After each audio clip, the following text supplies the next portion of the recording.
Hello everyone, আজকে জাতীয় চিকিৎসক দিবস উপলক্ষে একটি বক্তৃতা শেয়ার করছি। সুপ্রভাত সবাইকে। আজ আমি জাতীয় চিকিৎসক দিবস সম্পর্কে কয়েকটি কথা বলতে এসেছি।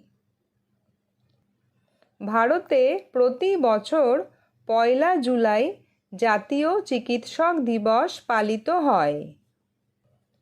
এই দিনটি মহান চিকিৎসক ডক্টর বিধানচন্দ্র রায়ের স্মৃতির উদ্দেশ্যে উদযাপন করা হয়।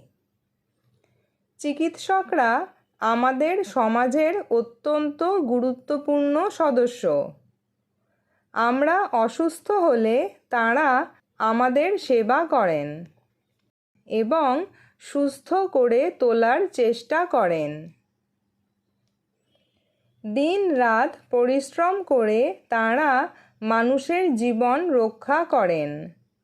অনেক সময় নিজের আরাম আয়েশের কথা না ভেবে রোগীদের পাশে দাঁড়ান।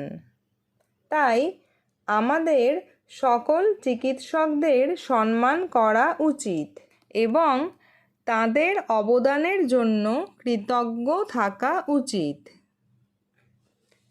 জাতীয় চিকিৎসক দিবসে সকল চিকিৎসকদের জানাই আন্তরিক শ্রদ্ধা ও শুভেচ্ছা। ধন্যবাদ।